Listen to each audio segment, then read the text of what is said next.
Hey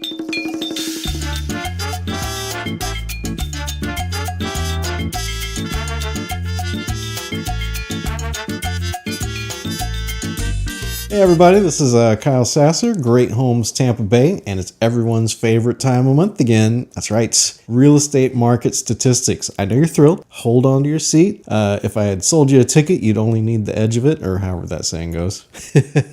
So, this is Hillsborough County market statistics for February 2019. Now you might be asking yourself, Kyle, we're pretty much into April now. Why are you giving us February statistics?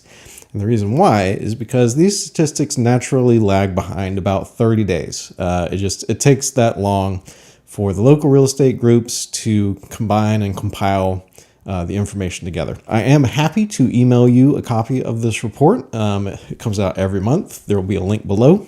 Feel free to sign up. I will deliver this in your email box, which means that you will get this days before this video is actually publicly released. If you love stats or just want to keep informed, I know a lot of people don't like to cross the bridge, but I'm not one of them.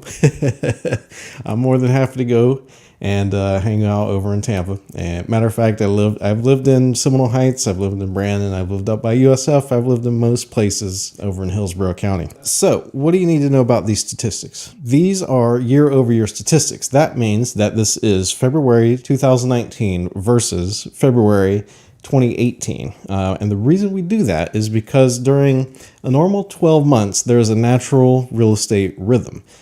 Easy example is if you live up north, no one is going to be buying a house when there's 8 feet of snow on the ground. So just naturally, more people don't buy homes in the wintertime up in, I don't know, Cleveland, Ohio. Here in Florida, we don't really have that winter slump. After all, that's when most people come down here from up north. But we do follow really the school year is the best way to gauge rhythm. So end of the school year, usually not a great time to try to sell a house, and also beginning of the school year. Kind of two really close months there where kind of tough, and especially the beginning of school. So like August is great time to list a house for sale. This is February 2019 versus February 2018. For those of you that have been watching the last few months, you know that the predicted trend that I had been seeing and keeping an eye on is that I suspected we were kind of in a market plateau here where prices have been climbing, but more inventory, more homes have been coming on for sale, which was more supply usually keeps prices low versus demand. This month, that trend seems to be continuing. Nothing really too crazy or anything like that, other than just that trend continuing. So if that's all you wanted to know, you can turn this video off now. But before you do, just be sure to hit that like button or subscribe or leave me a comment. So let's actually get into the statistics here. Median home price for Hillsborough County, and this is all Hillsborough County. This is not just Tampa. Median sales price for Hillsborough County is currently at $240,000. And that's up just a touch, 0.4%.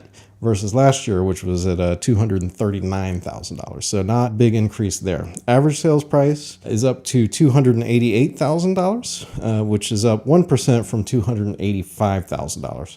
So that is not a lot of movement at all compared to last year. Another thing I wanted to point out, median time to contract. So that is how long does it take once a house is listed for sale, how long does it take for that house to be under contract? And that actually grew 42% from 33 days to 47 days. So that tells us that homes are sitting on the market for sale longer, 40% longer than they were this same time last year.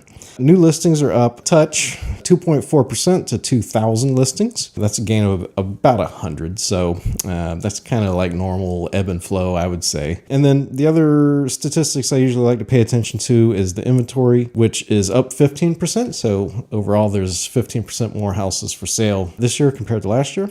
And then month's supply of inventory, which is kind of a made up crazy statistic. Basically, month's supply of inventory means if no new houses were to come on the market, how long would it take to sell through all of the current inventory at the current rate of sale? And that number is up 12% to 2.8 months. So as you can see, overall, prices aren't moving that much. Like 0.4 and 1% increases are like, that is not a lot of movement. And then median time to contract is up. Things are sitting longer. New listings and active listings are up, which tells me that overall, we should see, as long as that trend continues, we may see prices start to decline a little bit in Hillsborough County. It's so everyone always asks me like, hey, is it going to be like, when's the next crash? When can I buy another house for like 30 cents on the dollar? My answer to that always is, no one can ever predict the future. If someone tells you that they know, then they're probably trying to sell something or promote themselves. So I'm never going to try and predict the future because nobody knows. That said, if you look history, there's been numerous real estate downturns throughout history. And the two big ones were the Great Recession and the Great Depression. And those were named because they were so bad. And the other thing about those is it wasn't just real estate that was overvalued. The thing that happened in the Great Recession is it wasn't just the houses. It was the fact that all of the financial and banking sector got wiped out. Now, it was definitely through poor decision making and risk assessments and risk disclosure. So it's kind of self-inflicted. But whenever you take out all of the ability for many people to make large purchases, then you're going to have a tremendous drop in real estate prices. And that's what it was nearly impossible to get a loan after 2007 until 2010, 2011. It is highly unlikely that we will have another event similar to that within the next 15 years. That said, anything can always happen. It's Washington, it's the government, things go crazy sometimes. If you look at the historic record outside of the two financial catastrophes, generally speaking, whenever there is a real estate slowdown, it's only like a 5% reduction or like 7 or 8 or 10%. Even 10% is kind of the outlier. The fact that home prices lost half of their value is like crazy. And I'm not saying that it can't happen again. I'm just saying it's very unlikely that it will. It was named for a reason. Sorry, I got off a little bit of a tangent there because I felt like I was a little too doom and gloom there, but I wouldn't worry too much about your home prices because people love Tampa and people still want to move here. So I'd like to break this down a little bit more by purchase price because there are differences in market segments. So the $150,000 home market is behaving quite a bit differently than the $600,000 home market. So breaking this out by home price, we can see that basically all price points, median time to contract is up. So all homes across all price points are taking longer to sell. If we look at new listings, we can see that on the lower end, so this is between $0 and $200,000, there are still fewer houses coming on the market. So if you're looking to purchase at $200,000 or under, you're still feeling that pinch. There's not a lot of selection on the market and there's not a lot of relief coming either. $200,000 and above, a little bit more wiggle room. It's not crazy numbers. Like there's no numbers on here like, oh, there's 600% more houses for sale. That like, no.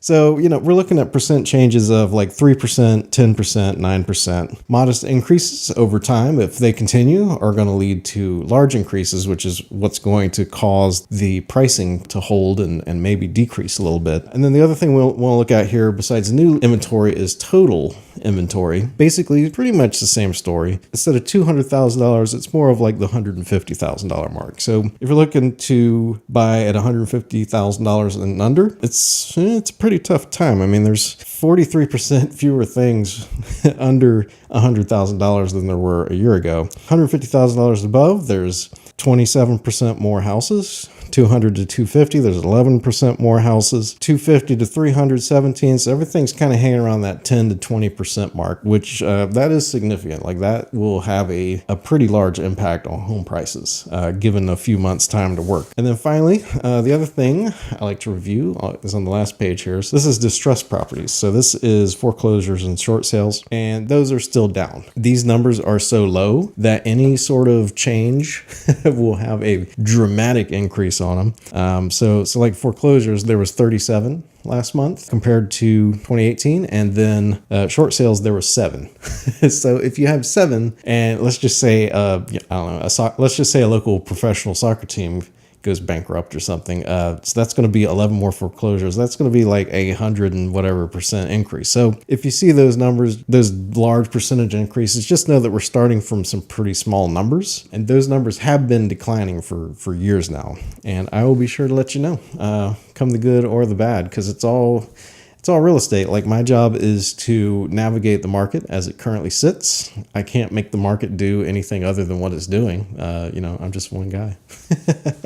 So I'm Kyle Sasser, and this is Great Homes Tampa Bay. I do one of these a month, so be sure to hit that subscribe button down below if you would like your very own beautiful full color market statistics report. I'll be happy to email that to you. Link will be below. If you disagree with me on what the market's doing, I'd love to hear it. I'm always open to other interpretations of market indicators. Leave me a comment below. I'd be happy to have that argument with you. Other than that, if you're looking for your own great place in Tampa Bay, if you'd like help finding a beautiful house or condominium, I'd be happy to help you with that as well. You can reach me at kyle@sassergroup.com. And that's it. Thanks for tuning in, guys.